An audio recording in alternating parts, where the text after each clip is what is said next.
بەناوی خوای گەورە سەڵاوتان لەبێت بینێرانی بەڕێز و خۆشەویست ڤایرۆسی کۆرۆنا کاریگەری ئابووری لەسەر زۆربەی وڵاتانی جیهان دروست کردووە. بەشێکیش لە وڵاتان بودجەی تایبەتیان بۆ ئەو کەسانە تەرخان کردووە کە هەری کاریان لەدەستداوە یاخود لە سەردەمی ڤایرۆسی کۆرۆنا تووشی زیان بوون. هەروەها لە عێراقیش بڕی 150,000 دینار بۆ هەر ماڵێک تەرخان کراوە کە موچەخۆر نین و لە سەردەمی کۆرۆنادا پێیان دەدرێت. بە میوانداری بەڕێز مامۆستا ئەحمەدی حاجی ڕەشید ئەندامی لیژنەی دارایی پەرلەمانی عێراق تاوتوی ئەم پرسە دەکەین. سەرەتا راپۆرتێک دەبین دواتر لەگەڵ مامۆستا دەست بە گفتوگۆکەمان دەکەین. بوونەوەی ڤایرۆسی کۆرۆنا و کەرەنتیناکردنی هاوڵاتیان لە زۆربەی وڵاتانی جیهان کاریگەری خراپی لەسەر داهات و بژێوی هاوڵاتیان دروست کردووە. بەڵام زۆرینەی وڵاتان بە دابینکردنی بودجەی تایبەت قەرەبووی هاوڵاتیەکانیان دەکەنەوە. لە ئەمریکا کە ژماری تووژوانی کۆرۆنا زیاتر لە 300,000 کەسە زۆربەی کارگەکان وەستاون. حکوومەتیە وڵاتە بۆ ڕوبەڕووبوونەوەی کۆرۆنا و قەرەبووکردنەوەی هاوڵاتیان و پاڵپشتیکەرتی تایبەت 700 ملیار دۆلاری تەرخان کردووە. بەشێکیش لە وڵاتان بەهۆی کۆرۆناوە دابەشکردنی موچەیان پێش خستووە، لەوانە تورکیا و ئوردن. لە هەمان کاتیشدا بۆ قەرەبووکردنەوەی زیان لێکەوتووان بەریتانیا 39 ملیار دۆلار و نەرویژ 9 ملیار و 800 میلیۆن دۆلار، ئیتالیا 27 ملیار و نەمسا 4 ملیار و 400 میلیۆن دۆلار، رووسیاش 4 ملیار دۆلاریان تەرخان کردووە. لە ڕۆژهەڵاتی ناوەڕاستیش زۆربەی وڵاتان قەرەبووی هاوڵاتیان لە سەردەمی کۆرۆنادا دەکەنەوە و بودجەی تایبەتیان بۆ مەبەستە تەرخان کردووە. لەوانە سعودیا 13 ملیار دۆلار، ئیمارات 27 ملیار دۆلار، قەتەر 20 ملیار دۆلار، مەغریب 1 ملیار دۆلار، ئەردەنیش 705 میلیۆن دۆلار. لە دوایین پێشهاتیشدا لەسەر ئاستی عێراق 150,000 دینار دەدرێت بەو خێزانانەی کە موچەخۆر نین و سەرچاوی داهاتیان سنووردارە. وتەبێژی وەزارەتی کار و کاروباری کۆمەڵایەتی عێراق بڵاوی کردەوە ئەو خێزانانەی موچەخۆر نین بڕی 150,000 دیناریان پێدەدرێت. تەرخانکردنی بودجە لە لایەن زۆربەی حکوومەتەکان بۆ ئەو هاوڵاتیانی لە ئەنجامی کۆرۆنا زیانیان بەرکەوتووە لە کاتێکدایە. حکوومەت هێرێم نەوەک بودجێ بۆ هاوکاریکردنی کەم دەرامەتان دابین نەکردووە، بەڵکو دابەشکردنی موچەی موچەخۆرانیشی دواخستووە. ئەمەش بارگرانی زۆری لەسەر هاوڵاتیان دروست کردووە. هاوکات کۆمەکیکردنی هاوڵاتیانی هەژاری سنووردار کردووە کە لەلایەن ڕێکخراوە خێرخوازیەکانەوە بەسەر ماڵاندا دابەش دەکرا و داوای کردووە تەنها لە ڕێگەی حکوومەتەوە ئەو هاوکاریانە دابەش بکرێت کە ئەمەش مەترسیدا دەکرێت ئەو ڕێژ هاوکاری ڕێکخراوەکان و خێرخوازان دابەشیان دەکرد هاوڵاتیان لێ بێبەش بن.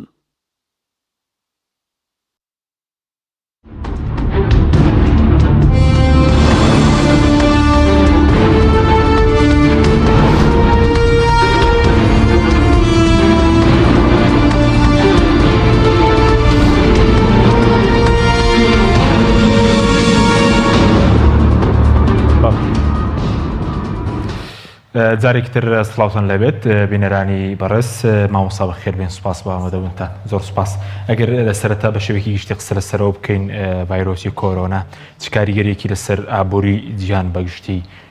دروست کردووە؟ بە ناوی خوای بەخشندەی مێهرەبان سوپاس بۆ تۆ، سوپاس بۆ کەناڵی پەیام. خوازیارم سەرەتا ئەوەی کە خوای گەورە ئەو میلەتە بپارێزێ و تەواوی جیهانیان لەو نەخۆشیە ترسناکە بپارێزێ. خوای گەورە سەرکەوتومان کا بەسەر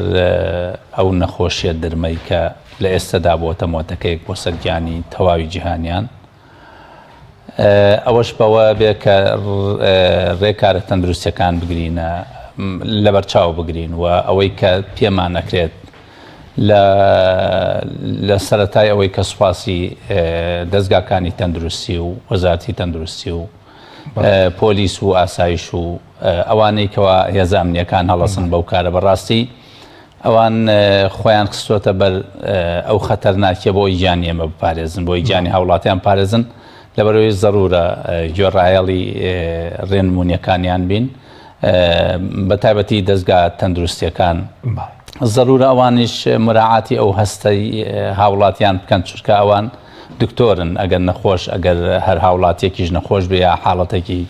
بە شێوەیەکی هەبێ زەرورە مراعاتی ئەو حاڵەتە نەفسیە بکەین کە هەموو هاوڵاتیان لە ئێستادا فعلەن مانون فکریەن، مانون جەستەییەن، مانون ڕۆحیەن. سەبارەت بە نەخۆشی کۆرۆنا و ڤایرۆسی کۆرۆنا و کاریگەری ئابوووریەکانی لەسەر جیهان هیچ ئەزمەیەک بەقەدەرە و ئەزمەی ئێستا کە نەخۆشی کۆرۆنا دروستی کردو و ڤایرۆسی کۆرۆنا دروستی کردووە ئەوەندە کاریگەری بە درێژایی ئەو چەند ساڵی پێشوو لەسەر ئابووری جیهان نەبووە. بۆرساتی عالەمی وا لێ کردووە لە ماوەیەکی زۆر کەمە 16 تریلیۆن دۆلار خەسارەت بکەن. نەوتی لەو ڕێژەیەوە لە سەدا یەکەم جار لە سەدا 30 لە دەستدا و دوایی بەرەو لە سەدا 60 ڕۆی لە ئێستادا کە ئەوە خۆی بۆ خۆی گەورەترین کاریگەری بوو لەسەر نرخی نەوت. جگە لەمەی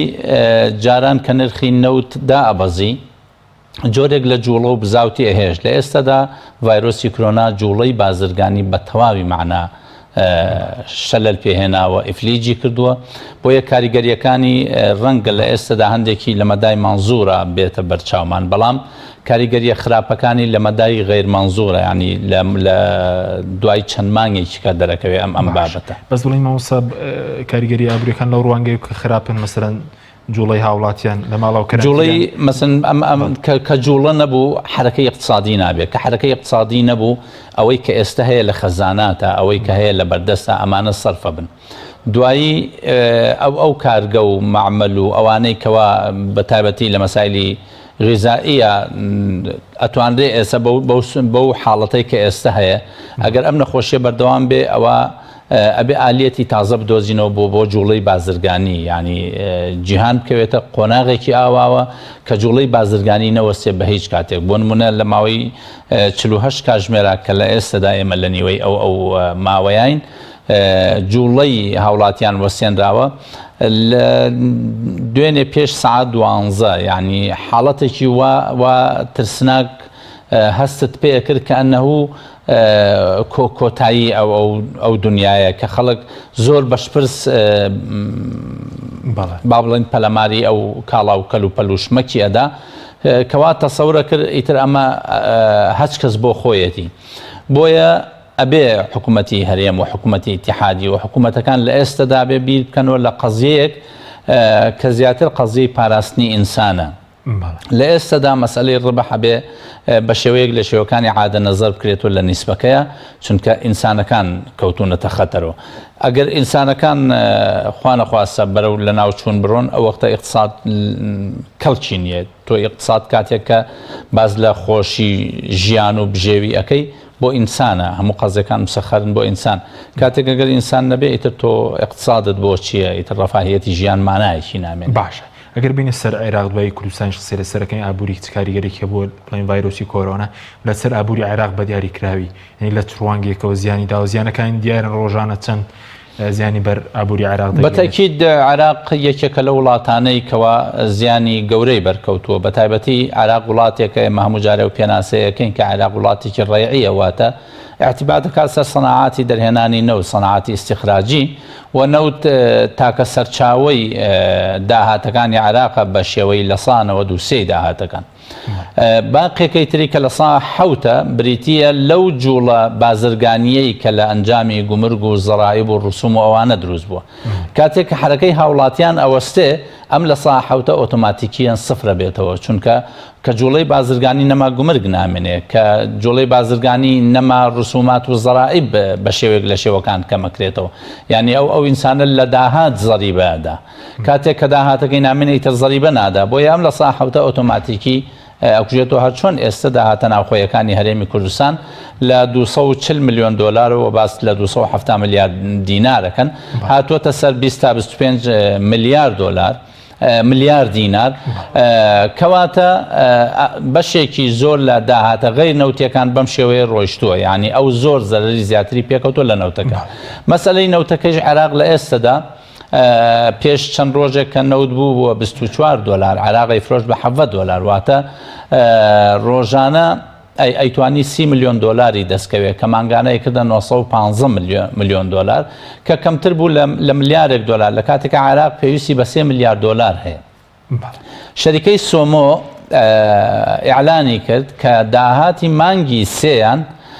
تەنها 2 ملیار و 990 میلیۆن دلار واتە نزیکە لە 3 ملیار کە عێراق زیاتر لە 3 ملیاروێت تەنها بۆ موچە لە کاتێکا لە مانگی دووە هەر کۆمپانیای بە بازارکردنی نەوتی سۆمۆ 5 ملیار و 50 میلیۆن دلاری داهات هەبووە کەواتە لە ڕێگەوە نزیکەی لە 140 داهاتی لە دەستداوە کاتێک کە عێراق نزیکەی لە 140 داهات لە دەست ئەدا تەنها موچەی هاوڵاتیانی پێدرێ خۆ عێراق هەمووی موچەخۆر نییە عێراق ئەوەی کە هەیە موچەخۆر بێ بریتە لە 3 میلیۆن نزیکەی 2 میلیۆن و 941 هزار و نزیکەی میلیۆن و نیوەک ڕعایە ئیجتیماعیە 600 هزار با بڵێن مۆزەفینی شەریکاتی تەمویلی زاتیە سندوقی تەقاعد بە شێوەیەکی جیا پارەی خۆی هەیە بەس دیسان حکوومەت بێت تەمویلی بکات ساڵانە 11 تریلیۆن دینار تەمویلی سندوقی تەقاعد دەکات چونکە نیسبەتێکی لێ بڕێ لە تەقاعد و نیسبەتێکیش حکوومەت مساهمەکە ئەمانە هەمووی ئەگەر کۆی کەینۆ نزیکەی 8 میلیۆن هاوڵاتی لە عێراقا بە شێوەیەک لە شێوەکان موچە وەرەگرێ لە حکوومەت لە کۆی 38 میلیۆن و ئێستا تەخەتی 40 میلیۆنی کردو عێراق یعنی ئەگەر کۆی 38 میلیۆنەکەش واتە عێراق 30 میلیۆن هاوڵاتی هەیە موچەیان نییە یاخود ئەگەر ئەمە ئەو 8 میلیۆنە ئەگەر حسێبی دانیشتوانەکەی لەگەڵا بکەین ئەوانەی فەرمانبەرن نیوەی داهات و دەخلی عێراق بە موچە تێپەڕێ نیوەکەی تری کاسبە و سەرچاوی داهاتی بریتە لەو کەسابەتەی کە ئەیکا لەو بژێوەی کە بەدەست باڵێن بەرهەمی دێنێ بۆیە لە ئێستادا ژیانی ئەوانە لە خەتەرایە یعنی کۆمەڵی خەڵک ئیشیان لەسەر ئەساسی کرێی ڕۆژانە ڕوە کۆمەڵێک خەڵک ئیشیان لەسەر تیجارە دەڕوە کۆمەڵێک خەڵک لەسەر لەگەڵ کەرتی تایبەتە مامەڵەکەن ئەمانە هەمویان کاتێک ئیشەکانیانەوە سێنن خاوەن کارەکان ناتوانن بەردەوام بن من قسەم لەگەڵ برادەرێک کرد کەوتی من ئەتوانم مانگێک تا 2 مانگ موچەی کرێکارەکانم بدەم ئەگەر ئیشیش نەبێ بەڵام ناتوانم لە 2 مانگ زیاتر بۆیە بێ جوابیان بکەم بۆیە ئەو خەڵکە با بڵێن لە عێراقا ژمارەیەکی زۆر لە 140 هاوڵاتیان ئێستا بەتاڵن یعنی کارێکی ئەوتۆیان نییە کە شایستە ئێوە بێ بژین بە تایبەتی پیتاکی خۆراکیشمان نەبوو پیتاکی خۆراکەش لە ئێستادا فریای هاوڵاتیان ناکەوێت باش بۆیە کێشەیەکی زۆر گەورەی دروست کردووە عێراق یەکێکە لە وڵاتانەی زەرمەندی گەورەیە بە حکمی ئەوەی وەزعی سیاسیشی نامستەقڕە وەزی ئەمنی نامستەقڕە وەزی ئابووریشی نامستەقڕە کەمە سێپایەکانی بەردەوامبوونی دەوڵەتن یعنی هەموو دەوڵەتێک سێپای ئەساسی هەیە کە بریتە لە ئەمن لە غیزا لە سیستەمی سیاسی عێراق هەر سێکیانی لەغ بووە لە ئێستادا ئەمنی غیزایی لەگەڵ ئەمنی سەحی هەردووکیان لە خەتەریان کە ئەوە خۆی بۆ خۆی ترسناکە باشە بەس مامۆستا کێشە بۆ موچە خۆرانی عێراق دروست دەبێ ینی سەدا بەزین نرخینەوت کە بە ڕێزوتە تەنا بۆ موچە پێویستی بە 3 میلیارد دلار هەیە ینی کێشەی بۆ دروست دەبێ یاخود تا ئێستا موچە خۆرانی عێراق موچەکانیان موئەمەنە ئەگەر لەوەش کەمتر ببێ یعنی عێراق بێ بە 31 دلار نەوت بفرۆشێ ئیمجارەکانی ئەتوانێ موچە بدە ئەگەر نەوتی عێراق لە ئێستادا بە 28 دلاری فرۆشێ چکە نرخی نەوت پێشەوەی بێمەستۆدیۆ سێرم کە 34 دلار بوو کەواتە عێراق 6 دلار کەمتر لە سعری برێنتەی فرۆشێ چونکە خەفیف و سەقیلمانەیە خەفیفەکە 5 دلاری فەرقە سەقیلەکە 9 دلاری فەرقە بە هەردووکیان معدلەکەی وەرەگرنی 7 دلارەکە کەواتە عێراق ئەگەر بە 28 دلار بیفرۆشێ شتێکی ئەمێنێت کە ئەتوانێت دابینی کار لە ڕێگەی بانکی مرکزیوە بە ڕێگەی قڕوزی غێر مباشر کام تەجروبەیەمان هەیە لە 2016 بەڵام ئایا ئێمە کە موچەی هاوڵاتیان دابینەکەین ئایا غیر هاوڵاتیان پێویستیان بەوە نییە بۆ مەبەستە من وەرەقەیەکی بەحسیم نووسیوە لەگەڵ هەندێک لە ئەندامانی لیژنەی مالی مناقەشەی ئەو بابەتەمان کرد بە تەلەفۆن کە چۆن پرۆژەیەک تەقدیم بکەین وەرەقەیەکی بەحسیم نووسیوە لەوە کۆمەڵێک پێشنیارمان قستووە کە بریتە لەو ئەگەرانەی لەبەردەم عێراقانەیە ئەو ئۆفەرانەی کە عێراق ئەتوانێت معالجەی قەزای ئابوووریەکەی پێ بکە وەکو بڵین یەکێک لەوانە مەسەلەن بۆ معالجەی ئەو خەڵکەی کە ئێستا کار و کەسابەتی نییە نظامی ئەساسی نەقدی الدەخل الأساسی پێوتێ دەخلی ئەساس بریتە لەوەی هاوڵاتیەک بە چەند ئەژی ڕۆژانە بۆی لە خەتی فەقر دەربچێ عێراق دێ حسابی ئەمەکە جگەل لە موچە خۆرەکان دێت هەموو هاوڵاتێک حسەیەک یا مەوادی غیزایی داتێ وەکو کۆیت ئێستا دەستی پێ کردووە یاخود ئەوەی کە خۆمان هەمانە پیتاکی خۆراکە لە ئێستادا ناتوانێت با بڵێن پێداویستیەکان دابین بکە بەڵام من پێشنیاری نەقدم کردووە نەقد جیاوازە لە کۆبوونی خۆراک کۆبوونی خۆراک یەکەم ئەو مادە خۆراکیانە کە دێنە عێراق لەگەڵەوەی فەسادێکی زۆری لەسرە بە تایبەتی وەزارەتی تیجارەی عێراقی لەوەتی هەیە ئەم کۆبوونی خۆراکە لە سەردەمی ڕژێمی پێشووە ئەو فەسادەی لە منەظەماتی دەولیشان لەم قەزیا هەبووە هیچ فەسادێکەوەنە گەورە و ئەوەندە منەظەم نییە بۆیە مەسەن برنجی دەرەجە 3 و 4 کردووەتە ئەو کیسەی کەتایەتی دەرەجە 1 بۆ بۆیە بە دەرەجە 1 بە عێراق فرۆشاوە لە ئەساس شۆخۆی دەرەجە 4 بووە اینجا لێگەڕێ لە ئاردەکە کە فترەیەکی زەمەنی وردە ئاسنی تیا بوو لێگەڕێ لە زەیتەکە فاسد بوو لێگەڕێ لە چایەکە بە شێوەیەک لە شێوەکان خراپ بوو کوالیتەکەی زۆر خراپ بوو من پێشنیاری نەقدم کردووە نەقد کە ئەوە چەند ساڵێکە مناقەشەی و بابەتەیەکە من لەگەڵ وەزیری تیجارەشە هەمان مناقەشەم کرد کە بۆ بیتاکی خۆراکی ژەوم پێشنیار کرد لەگەڵی کە بۆ سیستەمی پیتاکی خۆراک ناکەن بە سیستەمی نەقدی وتی فەرمو پەرلەمان با بڕیارێکم بۆ دەرکە منیش پێم باشە سیستەمی نەقدی بێ سیستەمی نەقدیەکە یەکەم فەسادەکە نایڵێت چونکە هەموو هاوڵاتیەک حسەی تایبەتی خۆی هەیە بێ بۆیە چێتە حسابێکی بانک خۆیان لە ڕێگەی بایعەکەیەوە وەرێگرێ خاڵی دووەم کاتێک کە تۆ پارەت پێ بێ ئەزانی بەرەو شوێیە بێ بۆ نمونە مجتەماعی ئێمە مجتەماعێکە جیاوازە لە کەلتوری خواردنیە بۆ نمونە کۆمەڵگەی سلێمانی کەمتر نان بەکارێنێ بەوەی بە خواردنەوە بیخوات مجتەماعێکی لەوانەیە مجتەماعی کەرکوو یا مجتەماعی هەولێر یا مجتەماعی دهۆگوانە بێ لەوانەیە ئەو شتانەی کە کۆمەڵگەی سلێمانی بەکارێنێ جیاواز بێ لە خواردنا لەوەی هەولێر لەوەی دهۆگ لەوەی بەغدا لەوەی کەرکووک لەوەی ژێ ئەگەر نەقدی بیتێ ئەزانێ چۆن تەرشیدی ئیستیهلاکە یعنی ئەو بەکارهێنانەی کە ئەو بەکارهێنێ ئەگەر نەقدی بیتێ ئەتوانێ ئەو قەزیە خاڵی دوو کاتێک کە تۆ نەقد ئەخەیتە ناو بازار ئەم نەقدە بێتە ئێمە لە اقتصادە شتێکمان هەیە پێوتێ تەدەور الدەولی للنەقد چۆن پارە دەوەرانەکە لە دەستی کرێکارەوە بۆ خاوەن معمەل دوایە گەڕێتەوە بۆ کرێکارەکە یا بە کەل و پەل و ئاوا ئەگەڕێتەوە ئەم نەقدە ئەتوانین لە ناوخۆی خۆمانە کاتێک کە نەقدمان پێ بێ هاوڵاتیانی خۆمان ئەو وەختە لە ڕێگەی کۆمەڵی تەشریعاتی قوانینی زەڕایب و گەمارگۆ ئەتوانی ڕێ بگری لەوەی ئەو کاڵاو کەلوپەلەی کە لە وڵاتانی دراوسێەوە دێ لە ناو خۆمانە بەرهەمهێنرێ بۆ نمونە ئێمە سەدی حاجەی خۆمان لە چەند ساڵی پێشووە کردبوو لە مەجای گەنمە کەواتە پێویستمان بەوە نییە کە بە چەند ملیۆنێک تەن گەنم بکڕین بۆیە مەسئلەی نەقد یەکەم فەسادی تیانە دوو تەرشیدی ئیستیهلاکە سێ کوالیتی چاکە چوار ئینتاجی مەحەلیمان ئەبوژێتەوە بۆی ئەمە یەکێکە لەو پێشنیارانەی کە من داومەتە لیژنەی مالی پەرلەمانی ئیتیحادی بۆ ئەوی بکەینە پرۆژەیەک و پێشکەش بە سەرۆکی ئەنجومەنی وەزیرانی تاوزەکە قسێکی زیادکەین هیچ کێشێکیان بۆ دروست نایە موچەخۆرانی عێراق میشەوە مەسەڵەن ئەو بڕەپارەی کە لە عێراقەوە دێت خۆی ئێمە کاتێک من نەبێ باسی موچە بکەم باسی قانون بکەم موچەی هەرێمی کوردستان لە ناو قانونی موازنەی 1/12 تەسبیتە اینجا ئەمە ئەگەر کێشەی سیاسی دروست نەبێ بۆ ئەم پارەیە بە ئاسانی دێت بەڵام ئەگەر کێشەی سیاسی دروست بێ بۆم پارەیە ئەو وەکو مانگەکانی پێشوو هەندێک عەرقەلەی بۆ دروستەکەن مدیر عامی محاسبە توانێ ئەو پارە نەنێرێت چونکە ئەو تەمویلەکە لە ڕێگەی ئەوە دێ مدیر عامی موازنە توانێ مەسەن بە شێوەیەک لە شێوەکان بڵێ میزانی مراجعیان بۆ نەناردوومەتەوە لە ناو موازنەی دەوڵەتی ئیتیحادیە کۆمەڵە فەقەرەی تایە فەقەرەی با بڵێن جۆرێکە لە فەقەرەی جەزایی یعنی تۆ کاتێک کە دەوای ئەوە ئەەکەی لە مقابلە نووسراوە ئەگەر ئیلتیزام نەکا بەو شەرتەوە ئەوە توانی ئەو ڕێگەی لێ بگری بۆیە ضرورە لە ناو قانونی ئیدارەی مالیە مادەی 27 فەقەرە 5 باز لەوەیە کە ئەقالیم و محافەزات ئەگەر ڕێگەیان گرت لە ڕادەستکردنی داهاتە ئیتیحادیەکان ئەوە حکوومەتی عێراق ئەتوانێ شایستە داراییەکان بۆ نەنێرێت کە ئەمە مخالیفە بە قانونی 1/12 موازنە بەڵام کە کردیان ئەو دەسەڵاتە و تۆ محتاجی بەو بۆیە موچەی فەرمانبەرانی هەرێم لە چوارچێوەی موچەی فەرمانبەرانی عێراق مؤەمەنە تا ئێستا و پارێزراوە هیچ کێشەیەکی نییە ئەگەر سعری نەوت بەم شێوەش بێ کە $34 موچەی عێراق دابین کراوە باش ئەی سەبارەت بۆ خەڵکی کە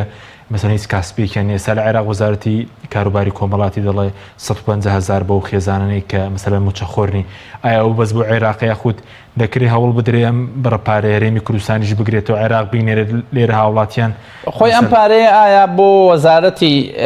لە نەسری لە میزانی وەزارەتی عەمەلە یاخود نەخێر تبرعاتی بانکی مرکزیە تبرعاتی بانکی مرکزی حتما لە احتیاطاتی نقدی کراوە احتیاطاتی نقدی هی هەموو دەوڵەتە فیدراڵیەکەی بەتەنایی حکوومەتی اتحادی نیە هێرێمی کوردستانیشە چکە ئەو احتیاطی نقدی لە چی دروست بووە لە ئەوە دروست بووە کە بڕی ئەو نەوتە زیادەی کە ئیفرۆشین و بەشێکی کاگەڕێتەوە بۆ موازنە بەشێکی چێ بۆ احتیاطی نقدی ئەم احتیاطە نقدی هی هەمومانە بەڵام ئەوە ئایا هەرێمی کوردستان توانای ئەوەی هەیە یا بیر لەوە کاتۆ شەڕ لەسەر ئەوە بکە یاخود شەڕ لەسەر پۆستەکە کە ئێستا بیستومە تەفاوز لەسەر پۆستەکەن لەم کاتە حساسی کە کۆرۆنا هەموو وڵاتەکەی خستۆتە ژوورە و کەسابەت و تیجارەت و کار وەسێنراوە هێزە سیاسیەکانی هەرێم دەسەڵاتدارەکان هێزە حکومڕانەکانی هەرێم خەریکی تەفاوزن لەسەر پشکی وەزارەتەکانیان باشە بەس بە ڕێگەیەک دەتوانرێ مەسەرەوە بۆ هاوڵاتیان هەرێمیش بێ و 150,000 ئەگەر ڕێگە یاسەکەن لە ڕێی پەرلەمانەوە ئێوە ئەگەر لە ڕێی پەرلەمان ئەوە پەرلەمانیەوە حکوومەتە ئەو وەزیرانەی کە ئێستا وەزیری ئەو دوو حیزبە باڵا دەستن بە تایبەتی پارتی دیموکراتی کوردستان و وەزیری دارە لە پشکی ئەوانە و جێگری سەرۆکی ئەنجومەنی وەزیرانە ئەوە مەسئولیەتی ئەوە بێ پشکی هەرێمی کوردستان لەو پارەیە بێنێت بەمەرجێ کە هێنایان ناشەفافانە نەیشارن و باسی نەکەن وەکو ئەو پارەیە کە هاتووە بۆ نەخۆشی کۆرۆنا دوایی کەشفیان کرد بۆ هاتووە بڵێن لە بەرەپارێکی شاتووە لە عێراق بڕێک پارە هاتووە بۆ ئەوەی من بیستم لە هاوڕێ پەرلەمانتارەکانم بڕێک پارە هاتووە بۆ ڕوبەڕووبوونەوەی نەخۆشی کۆرۆنا بۆیە ئەگەر ئەو پارەش ها دەبێت بە شەفافانە بڵێن چەنە و چی لێەکەن چونکە ئەو پارانە بۆ ئەو کەسانە دێت کە کەسابەتیان وەساوە کاریان وەساوە بۆ موچەخۆر نییەوە بۆ کادرە حیزبەکانی خۆیان نییە بیهێن و دابەشیکەن بەسەر کادرە حیزبەکانی خۆیان خۆ ئەگەر شتێکی وا چکە ئێمە بە دوواداچوون بۆ قەزیەکەین و تحقیق لەو قەزیەکەین خۆ ئەگەر قەزیەکی وا بە شێوەیەک لە شێوەکان بکرێ ئەوە مینەسەی پەرلەمانیان لێگرین و ئەوەی لە توانامانە هەبێکەین بەرامبەر بەو هێزە دەسەڵاتدارانەی هەرێم باشە بەڵام قسە سەرەوەش بوو کە ماوەی پێش و بەیاننامێکتان بڵاوکە دۆکونەوە پەرلەمانتار یعنی وتیان ئێوەکۆ پەرلەمانتارانە کێشە بۆ بودجە دروست دەکەن و ئەمە دەبێت هۆی بڕینی بودجە ئەوەی کەوتان نابێ حکوومەت هەرێم دەست بۆ موچەی فەرمان بەرامبەرێت خۆ ئێمە گومانێکمان بۆ دروست بووە کە حکوومەتی هەرێم کارێکی کردووە کە ئەبێتە هۆی بڕینی موچە یعنی بۆ ئێمە لە پێشە ئاماژەم بەوەدا ئەمە لە قانون ئازامن کراوە چونکە ئێمە لە موازنەی 2019 داکۆکی زۆرمان کردو بە هەموو فراکسیۆنەکانەوە بە ئەویان ئستیسنایتیان نەبێ بە هەموو فراکسیۆنەکان و بە تایبەتی ئەو فراکسیۆنانەی کە لە لیژنەی مالیە ئەندامیان هەیە ئەوانە ئاگاداری ئەوەن کە هەموو فراکسیۆنەکان بەشدار بوون لەوە شەڕی دنیا کراوە تاوە بودجەیە تەسوید بووە من پێش لە مانگی شەشە خاریتە تەریقێکم بۆ بەرپرسانی هەرێم نووسی بوو لە فەقەرەی پێنجەما باسم لەوە کردبوو ئەگەر ئەزانن ناتوانن التیزام بکەن بە تەسلیمکردنی نەوت بە حکوومەتی اتحادی ئەوە مەچنە ژێرباری تێپەڕاندنی بودجە چونکە ئەگەر بودجە تێپەڕێ ئیلزامتانەکەن بە پێدانی نەوت کە من ئەزانم حکوومەتی هەرێم هەمیشە لە بەهانایە بۆ نەوت تەسلیم نەکردن بۆ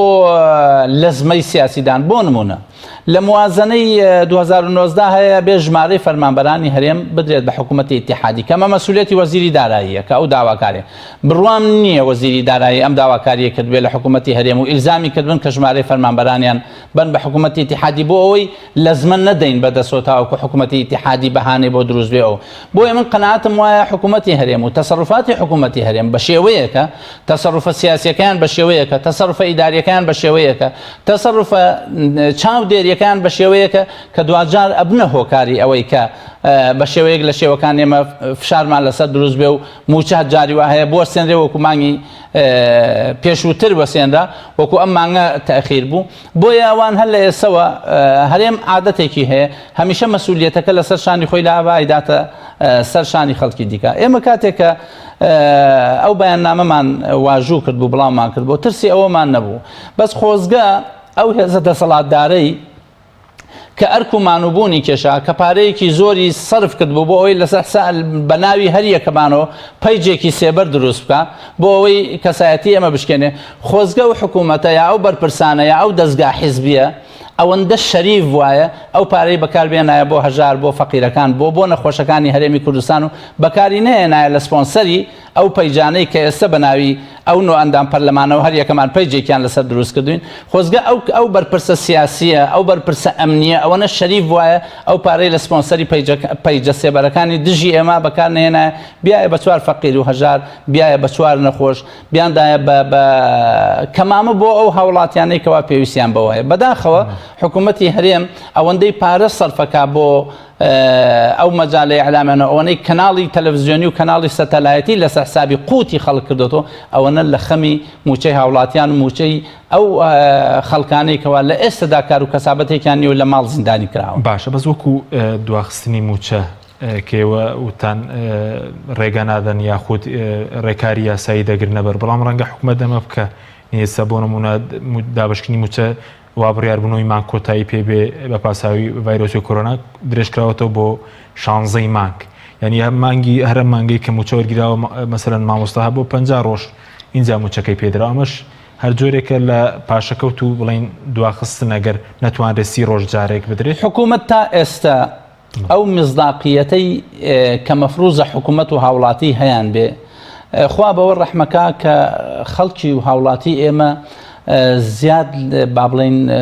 زیاد لە حەدی هاوڵاتیانی چواردەورەمان هەر لە هاوڵاتیەکانی عێراق سەقافەی بەرزترە بەوەی ئەزانێ حکوومەتەکەی بای چەنە بۆیە ئیلتیزامەکە بەوەی لە ماڵۆ بێ بۆ ئەوەی ئیلتیزامەکە بە هەموو ڕێو شوێنێک کە هێزە ئەمنیەکان دایانێن وەزارەتی تەندروستی دایانێن ئەگینا ئەم حکوومەتە هیچ جۆرە متمانەیەکی نییە لای هاوڵاتیان بۆیە کاتێک کە باز لە موچە پێدان ئەکرێت ئەوان قرار وایە لە دەی مانگ ئەم نوۆی مانگ کۆتایی پێبێن نوۆی مانگ کۆتایی پێبێنێت کەواتە لە 11 مانگەوە بۆیە دەست پێ بکرایە خاڵێکی دیکە موچە ئەوان باسییان لەوە کرد هەر دایرەیە دەتوانێت مەسەن بە مەنع تەجەویلیش مەسەن ئەمڕۆ مامۆسایان بە هەوی مامۆسایەتی و ئەتوانن بڕۆن موچەکانیان وەربگرن خۆ ئەو هێزە ئەمنیانەی کە لە بازگەکانان ئەزانن یاخود ئالێتی بەس ئەوان موچە بگەێنە بەڕێوەبەرایەتیەکە کاریان بەوە نەبێت چۆنەگا بەس بیگەێنە بەڕێوەبەرایەتیەکە کاریان بەوە نەبێت چۆنەگا بیگەێنە بەڕێوەبەرایەتی پەروەردە کاریان نەبێ بەوەی کە چۆنەگاتە مامۆسایان خۆیان ئالێتی ئەویان هەیە مدیرەکانیان ئامادەن ماڵ بە ماڵ بگەڕێن مامۆستا بە مامۆستا بگەڕێن کارمەند بە کارمەند بگەڕێن دایرەکانی دیکە ئەتوانن ئەوە بکەن بۆیە حکوومەت لە بەهانەیە بۆی ئەسڵی قەزیەکە تەخیرکە ئەگەر بڕیاری دابێ بگەێنێتە 16 مانگ باشە یعنی مەوەستمەوەی کە هەر دابشکنی موچەکە و مانگەش درێژکات و وابڕیار بوو لە خۆی ئەمە ئەگەر وابڕیار بوونەوەی مانگ موچە ئەوەی جەنابەت پرسیاری لەسەرەکەی کە ئایا ئێمە ئەو بەیاننامەمان دەرکردوان قبوڵی ناکەین چونکە ناکرێت بەبێ یاسا دەستکاری هیچ بابەتێکی یاسایی بکەیت لە ئەسڵا موچە بە یاسادا ڕژراوە ئەنجا ئەمانە هەمووی ئەبێتە قرز لەسەریان خۆ ئەگەر ئەویان بکردایە بە یاسا ڕێگەیان پێ بترایە ئەو فشارانەی کەوا پەرلەمانتارانی کوردستان بەسوپاسەوە ڕۆڵیان لە ڕۆڵی ئێمە زیاتر بوو ئەو پەرلەمانتارانەی بەغدا خۆزگە زۆرینە ئەمانتوانی نەک تەنها 9 کەس لە ڕێگەی بەیاننامەیەکۆ فشار بخەینە سەر حکوومەتی هەرێم بۆیە ئێمە ئەوەمان کرد بۆەوەی حکوومەتی هەرێم ئەم قەزیە نەکاتە قەزەیەکی قانونی چونکە ئەگەر بیکردایەتە قەزەیەکی قانونی ئەو پارەی لە دەست فەرمانبەران ئەڕۆی بۆیە ئێستا بیکاتە 40 ڕۆژ بیکاتە 50 ڕۆژ فەرمانبەران دوجار ئەتوانن مادەم قانون بۆی دیاری کردوون لە 30 ڕۆژە موچایە ئیدەن موچیان لای حکوومەتە جا ئەوە ئێستش دادگایان نەکردن ڕۆژگارێک دێت کە دادگاییان بکەنەوە ئەو پارانیان دائیر مەلیم لێ بسەنەوە باش بەس مامۆستا ڕێکاری ترێ مەسەن ئەگەر حکوومەتی هەرێم بیگرێتە بەر بتوانێت موچە لە کاتی خۆی دابشکایانی ڕێکاری تر هەیە دەواازەیە کە پەرز کە شارەزەیەکی خۆی کێشەکە لەوابووری هەیە کاک حەکیم کێشەکە لەوایە حکوومەتی هەرێم ناشەفافە حکوومەتی هەرێم لەو پێشپێی نەوتوین چەندێک داهات ئەمەی کە ئێستا منوتم داهات گەیشتوتە 20 ئەو کاتەی پێمانەڵێ کە پارەی بەدەست و نامێنێڵێ کاتی خۆی من 270 ملیارم هەبوو باشە ئەگەر 270 ملیار هەبێت 240 میلیۆن دۆلارت هەبووە لە داهاتی ناوخۆ باشە لە نەوتیش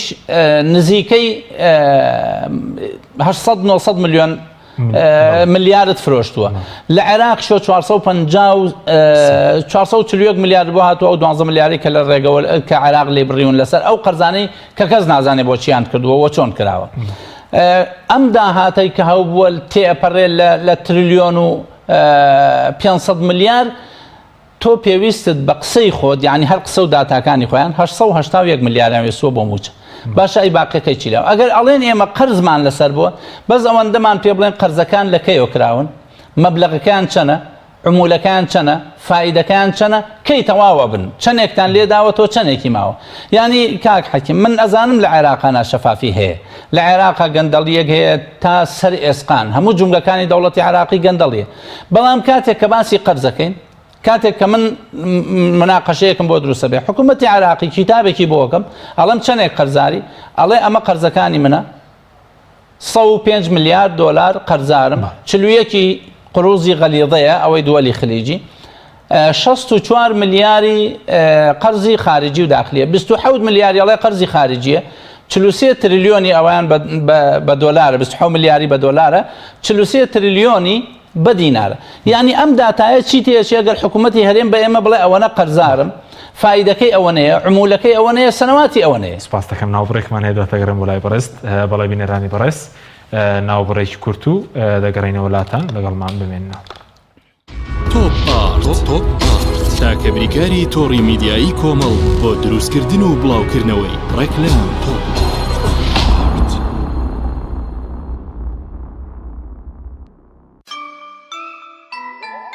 ئەم کوڕانەوی چالاکە حەزی لە چپسێکی چاکە بۆیانینی لای تاکە زۆر تەندروستە و زۆر پاکە ئەم چەشناوی فاریە حەزی لە چپسی نینیە نینی تامی سروشتیە هیچ چپسێک وەک ئەو نییە هەژوانیش کوڕێکی جوانە حەزی لە ئاهەنگێرانە لە یادی لەدایک بوونەکەی چپسی نینی بوو هەڵبژار دەکەی نینی هاوڕێی مناڵانە تامی خۆشە و بێزیانە بۆن و ڕەنگی هەمە جۆرە شێوە و قەبارەی زۆرە بشاری نینی تامێکی لە یاد نەکراو بەهاتنی کەوسەر هەست بە ئارامبوونەوە دەکەین ڕەنگە سروشتیەکەی چای کەوسەر خەمەکانمان لەبیر دەباتەوە لەبەر ئەوەیەکە بۆن و تامی چای کەوسەر لەبیر نەکراوەیە بە چای کەوسەر چێش لە ڕەنگ و تامی چای ڕاستەقینە ببینە چای کەوسەر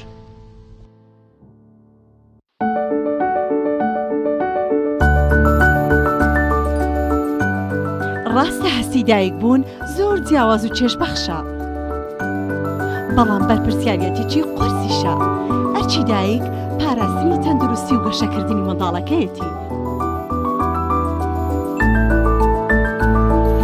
باشترین خۆراک بۆ منداڵەکەی شیری دایکە بەڵام لەبەر هەر هۆکارێک دایک نەتوانێت لە شیری خۆی بە منداڵەکەی بدات باشترین جێگرەوە کۆنفیلاکە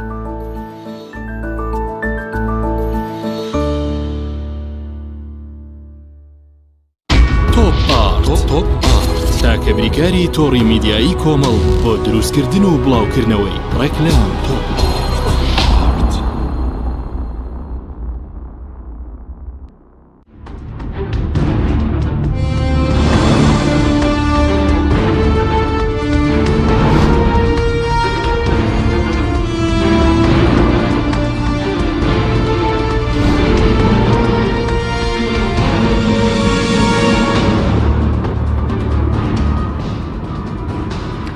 جارێکتر سڵاوتان لەبێت بینێرانی بڕست مامۆستا پێش ناوبڕەکە باسیەوەمان کە دەرچەیەکێ لە هەرێمی کوردستان کە بتوانرێت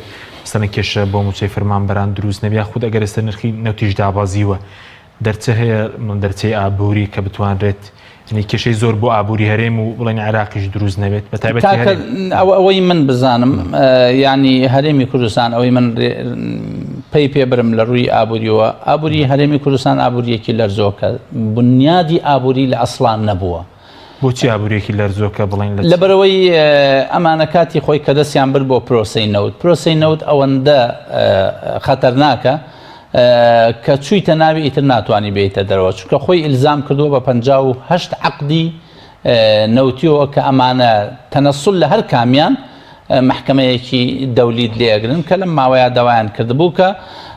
بەرەمهێنان کەم کەنەوە چونکە کولفەی ئینتاج لێرە زۆرترە ئەو قەزەیە دەرنایەنێتەوە کە ئەگەر بێتە خوار بیست حەقی نەوتەکە دەرنایەنێتەوە بە تایبەتی مەسەن لە $70 کە عێراق ئەیفرۆشت عراق $9 کولفەی ئینتاجی هەیە هەرێم زیاترە لە $9 کولفەی ئینتاجەکەی لەبەرەوەی لە ئەسڵا سەرمایەکە هی کۆمپانیاکانە لە عراق سەرمایەکە هەیە عراقە بۆیە بەهای نەوتەکە وەکو وایە فرۆشتوێتە بە خارج باشترین چارەسەر بۆ هەرێمی کوردستان ئەوەیە کە لەگەڵ عێراقا مامەڵە بکە یعنی لەم حاڵەتە باشترین حەل ئەوەیە کە لە چ ڕوانگەیەک لەگەڵ عێراق مامەڵە ینی پەیوەندە دیبلۆماسیەکان بەقووە بکەنەوە مەسەن ئامادە بن عراق لە ئێستادا باسی نقطە گومرگیەکانەکە کە بەشێک لەو نقطە گومرگیانە ئەوێ بیخاتۆ سەر ئیدارەدانی هەرێم بێ بەڵام داهاتە ئیتیحادیەکان بگەڕێتەوە ئەگەر ئێمە هەموو داهاتەکانمان کۆکەینەوە لە خەزێنەی عراقا دوایی بەشیکەینەوە ئێمە زەرەر ناکە بەڵام داهاتی هەرێم خۆی بۆ خۆی بە پێی قسەی خۆیان لە ئێستادا بەشی موچە ناکە بۆیە تەحملی ئەم مەسئولیەتە ئەوانەی کە نەگەبێ هاوڵاتی باجی ئەم قەزە بدا ئەم مەسئولیەتە بەرپرسانی هەرێم کردویانە حکوومەتی پێشوو کردوێتی ئەم حکوومەتەی ئێستاییکە بۆیە ئەم مەسئولیەتە بۆ ئەوی لێ ڕزگار بن باشترین حاڵەوەیە ئەگەر قبوڵیانەکەن چکە لەوانەیە عراق لە ئێستادا حەزبەوە نەکە هەرێمی کوردستان داهاتەکانی تەسلیم کاتەوە چکە داهاتەکان نزیک بوونەتەوە لە سفر بۆیە بڕێکی کەمی تەسلیمکە لەوانەیە بڕێکی زۆری بوێ باشە بەس وەکو نرخی نەوت بەڵام بە هەموو شێوازێک عێراق ئێستا ئۆفەری گەورەتری هەیە لە هەرێم عراق مەسەن ئەتوانێت تەعاملی دۆلار بگۆڕێت پێوترێت تەمویل بە تەزەخم عراق ئەتوانێت لە احتیاطی نەقدی فیدراڵی قەرزکا بۆ موازنە عراق ئەتوانێت کۆمەڵی مؤسساتی با بڵێن ئەملاکی هەیە و ئەملاکانە بفرۆشێ عراق ئەتوانێت لە ئێستادا نەوت بە هاوڵاتیان بفرۆشێ هەر بە کۆبوونی نەوت مەسەلەن تۆ ڕۆی ئەم مانگە ینی ئەتوانی توانایەوە هەیە ئەگەر بە $28 بێ ئەم مانگە کۆبوونی 10 بەرمیل نەوت دەکڕی ساڵی داهاتوو عراق ئەو نەوتە لێ ئەکرێتەوە مەسەن تۆ لە 2000 لە ماوەی ئەم ساڵا بوویتە تەخاوەنی 100 بەرمیل نەوت بەرمیلیشی وکڕیەوە بە $28 ئەگەر نرخی نەوت گەیشتەوە بە $50 ئەوە بە عراقی فرۆشتەوە بە $50 ئەمە جۆرێکە لە ئینقازی ئەم قەزێ هەرێمی کوردستان ئایا هاوڵاتیانی هەرێمی کوردستان متمانەیان بە هەرێم هەیە نەوتی لێ بکڕن دوای پارەکان نەوتی سپی لە بازارەکان نەک نەوتی سپی کاک حەشیم هەرێمی کوردستان موچەخۆرانی هەرێمی کوردستان پارەیان لای حکوومەتە نایانداتەوە جاوەرە قەرز لە پارەیەک بە قەرز بیتە حکوومەتی هەرێم کۆمەڵێک کۆمپانیا کۆمەڵێک بنووک پارەیان لە بانکەکانی هەرێم دانابوو لە فەرعی هەردوو فەرعەکەی بانکی مرکزی کە 42 بانک بوون پارەکان هێنرابوو دەرو بەکار هێنرابوو ئێستا ئەو 12 ملیار دینارەی کە لە 453 ملیارەکە بڕێ بریتیە لەو پارەی کاتی خۆی لیان ئێستا عێراق ڕێک لە بانکی مرکزیەوە لیانە بڕێ بۆیە ئایا هاوڵاتیانی هەرێمی کوردستان قەناعەتم نییە هیچ هاوڵاتێکی هەرێمی کوردستان نەوت لە هەرێمی کوردستان بە پیتاک بکڕێ قسەی ئەوەم نییە بەرپرسەکان خۆیان بۆ دەوڵەمەندبوونی خۆیان ئەمەش بکەنە حاڵەتێک و بڵێن کاتی خۆی ئەمە نەوتی هەرێممان کڕێەوە و پارەمانداوە بە هەرێم کە لە ئەساس و پارەکەی هاوڵاتیان عێراق ئۆفەری زۆری لەبەردەستایە عێراق ئەتوانێت هەرچەنە لە بانقی دەولی ئیعلانی ئەوەیان کرد کە عێراق لە لیستی ئەو وڵاتانە نییە کە شمولی قەرزی بانکی دەولیەکە بەڵام لەوانەیە لە منحەی بانکی دەولی یاخود سندوقی نەقدی دەولی بۆ محاربەی کۆرۆنا شتیان بەرکەوێت ئەگینا وەکو قەرز عێراق تا ئێستا لەو ڕیزبەندیانە کە قەرزی باش بەس بۆ کۆرێم ئەگەر پێویستی ناتوانێت قەرزی دەرەکی بکات چونکە پێشتر باز بە هیچ شێوەیەک دەستوری عێراق زۆر وازەحە لە مادەی سەودە فەقەرەی 2 سیاسەی قەرز حەسریە بۆ دەسەڵاتی ئیتیحادی لە هەموو فەقەرەکانیان مادەی سەودە 9 فەقەرەیە لە هەموو فەقەرەکانیان نووسراوە یونەظەم ئەمە تەنزیمەکرێت بەس لە مەسەلەی قەرزان نووسراوە ئیبرامها وتەوقیعها مفاوەزات و پێکێنان و گرێ بەستی قەرزەکە لەگەڵ واژووکردنی حکوومەتی مرکزیە لە یەک حاڵەتە حکوومەتی هەرێم ئەتوانێت قەرز بکات ئەویش مؤسساتی دەولی قەرزی نادەنێت چونکە دەوڵەت نییە حکوومات بڕوان ناکەم قەرزی بنێت چونکە ناتوانێت مەجای ئیفاکردن و دانەوەی قورسە بۆ هەرێمی کوردستان ئەگەر بتوانێت لە هەندێک مؤسساتی کەرتی تایبەت قەرز بکە ئەویش فائیدەکان لە 9 لە 8 کەمتر نییە بۆیە کولفەیەکی زۆری لەسەر ئەکەوێ ئەویش بە موافقەتی مەجلیسی وزەرا و وەزارەتی مالی ئەتوانێت قەرز بکە ئایا ئەو قەرزە هیچ کەس لەم کاتا کە اقتصادی خۆی بەرەو ئینیارڕۆ ئامادەی قەرز بە هەرێمی کوردستان باش بەس مامۆستا قسە لەسەرەوەی کە ئایا بڵین نەتوانرەوە یاخود بۆچی ئێمە ئەو پارانەی کە لە عێراقوات وەک لە ناخۆی خۆشمان هەبوو بۆ نۆبازەوەکەی لە 2005 ڕەنگە بەڕێز زانیاری زیاتر تێک کە زیاتر لە 100 میلیارد دلار 108 میلیارد دلار هاتووەتە هەرێمی کوردستان ئەی چی لاتۆ بۆچی پارەی دانراومانە ئێمە بۆ کاتی سروشت و کاتی کارەسات و بڵین پەتا پارەی دانراو هەیە بەڵام چۆتە حسابی ئەشخاصۆ یعنی ئەم 108 میلیارە بێنن حسابیکەن لەوانەیە نزیکەی 50 میلیاری تەوزیع کرابێ بە موچە و پێداویستەکانی هەرێمی کوردستان نەخێر 80 میلیاری تەوزیع کراوە بە موچە و پرۆژەکان لانی کەم 20 میلیاری چووەتە حسابی ئەشخاص و ئەحزابی هەرێمی کوردستان و لانی بەشی 20 موچە دەکەم میلیاری مەسەڵەن بە شێوەیەک لە شێوەکان بۆ نمونە من لەگەڵ دکتۆر سەلاح مدیری عامی دیوانی ڕقابەی مالیە لە لیژنەی مالی کە هەموو ئەندامانی لیژنەی مالی عێراق ئەوەی عراق کاتی خۆی 7 میلیارد دلار لە سەردەمی برێمەرە لە سندوقی DFI سحب کراوە بۆ مەسروفاتی عراق بەشێکی دراوەتە هەرێمی کوردستان لە ناو فڕۆکەکەی کە هێناویانە بەشیان کردووە لە 43 بۆ ئیدارەی ئێرە بووە لە 57 بۆ لە 47 بۆ ئیدارەی ئێرە بووە لە 53 بۆ ئیدارەی هەولێر و دوهۆک بووە تا ئێستا دکتۆر سەلاح هەیوو دیوانی ڕقابەی مالی بە دوای تەدقیقی ئەم پارەوەیە کە چۆن بەکار هاتووە بۆچیان بەکارهێنا بەڵێنی بڕەکەی دیار بوو چەند بۆ کوردستان بەڵێ بڕەکەیان دیاری کردبوو کە تا ئێستا بە دوای ئەوە ئاگەڕن ئەو هەموو پارەی کە لە عێراق هاتووە تا ئێستا میزانی مراجعیان نەداوەتەوە بە عێراق بڵێن ئەم پارانە چی لێ ئەگەر حکومڕانێکی باشمان هەبێت دەکرانی پارە پاشەکەوت تەبیاخ و پارەی دانراو ئەزان چۆنەکە حەکیم خۆی پارە کە نەقد ناکرێت دانرێ پارە کە نەقد ناکرێت دانرێ بەس ئەکرا بنیەی ئەساسی ینی ژێرخانی ئابووری هەرێمی کوردستان بە شێوەیەکی وا گەشەی بکردایە کەرتی تایبەتەکەی بە شێوەیەکی وا گەشەی بکردایە ئێستا پێویستمان بەوە نەبوو کەوە ئەم هەموو چەخۆرەمان هەبێ پێویستمان بەوە نەبوو کە کەلوپەل لە وڵاتانی شواردەورۆ بهێنین بۆیە ئەمانە نەیانتوانیوە ئیدارەی حکومەت من لە بەرنامەیەکی دیکا باسم کرد کە ئەمانە ئیدارەی دەوڵەتداریان نییە یعنی ناتوانن ئیدارەی دەوڵەت بن بۆیە تەنیا بیریان لەوەیە ئەم پارەکە ئەمڕۆ دێت یەک نمونەی بەسیتت بۆ گەڕمۆ بەڕەحمەت چووە دکتۆر محەممەد یوسف بەڵام دکتۆرە نەرمین معروف ماوە ئێمە لە ئەنجومەنی پارێزگا بووین ئەو بەڕێزانە لەگەڵ مامۆستا کامەران دکتۆر کامەران هەرسێکیان ڕاوێژکاری ئەنجومەنی پارێزگا بوون لە مەجاڵی اقتصادیە چوین بۆ لای وەزیرێک هی ئەم هەرێمی کوردستانە لێیان پرسی بەڕەحمەت بێ دکتۆر محەممەد ڕەوف لێی پرسی وتی ئێوە ئەم هەموو خەڵکەتان بۆ بە لێ شاو تاین کردووە لە ساڵ 67 خوێنەواری نییە یعنی لە 6 ئیبتیدایی بەرەو خوارە وتی ئێمە پارەیەک هەبوو نەمانەزانی چۆن ئیدارەی بین ناچار خەڵکەکەمان پێ تاین کرد بۆی خەڵکەکە بەم شێوەیە یان ئێمان هاتوون جۆرێک لە سۆشیالیان ئیدارە داوە بە کادری خۆیان یعنی کادیرەکانی خۆیانیان هەموو کردوتە سۆشیال کاک حەکیم من لە سەرۆکی حکوومەتم پرسی لە خولی پێشوە بە کابینەی پێشوە کە ئایا ئاگاداری ئێوە 63,000 حیمایی شخصیاتتان هەیە لەم ڕۆژانە لە ئەنجومەنی وەزیران باسکراوە مەلا هەیە 6 حیمایە هەیە ئەو کاتە من پێم وتم مەلا هەیە 10 حیمایە هەیە وەڵامی چی بوو وەڵامی وتی پێویستە ئیجراعات بکەین پێویستە ئیجراعات بکەین بە وەزیری داری وەکیل وەزیری داری یعنی ئەمە جار و دووجار نییە کە ئێمە ئەم ڕاوێژە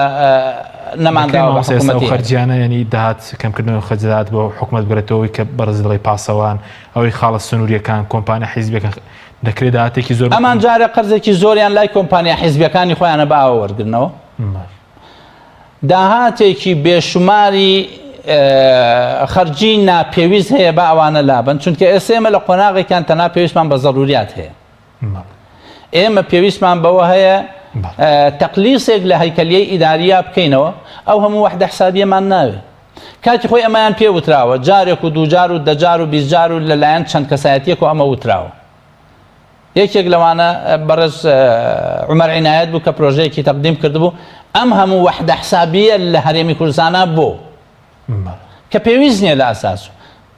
بۆیە تەرکیزکردنی با بڵێن چوارچێوەدانان بۆ حکوومەت بەس بێن چاکسازی بکەن لەو سەرفیاتەی کە خۆیان ناویان ناوە دوێنێ لە بەشێک لە لێدوانی پێم وایە یەکێک لە بەرپرسەکانی وەزارەتی پێشمەرگەی ئەڵێ ئێمە 170,000 پێشمەرگەمان هەیە باشە 170,000 پێشمەرگەتان هەیە ببوورە من لە کەسێک کە لە وەزارەتی داراییە لێم پرسی وتی نزیکەی 400,000 کەس موچە لە وەزارەتە وەرەگرن یعنی واتە خانەنشینەکانشی لەسەرە خاڵی دوو لە بایۆمەتریەکە 266,000 کەسی تایە موچە وەرەگرن بەڵام ئەم قسەیە دقیقە کە 170,000 خەڵک هەیە ناوی تۆمار بێ تا ئێستش هێزەکانی 70 بە گوژمە پارە وەرەگرن بە ناو نییە تا ئێستا کێشەی ئێمە لەگەڵ حکوومەتی ئیتیحادیە لەسەر وەزارەتی پێشمەرگە ئەزانی لەسەر لیستە لیستمان تەقدیم نەکردووە ئێمە نامەیەکم کردووە بۆ وەزارەتی دیفاع تا ئێستا هۆکار چی ئێوە پارەی پێشمەرگەتان سەرف نەکردووە کە 116 ملیارە بۆ ساڵی 2019 هێنی دەکاتێکە لە یاسای بوجە لە یاسای بوجە بەڕسمی هەموو مانگە 68 ملیار دانراوە بۆ پێشمەرگە ئەو پارەیە نەدراوە لەبەرەوەی مرتەبیتە بە قەوائم باش لە بەرپرسانی هەرێمم پرسی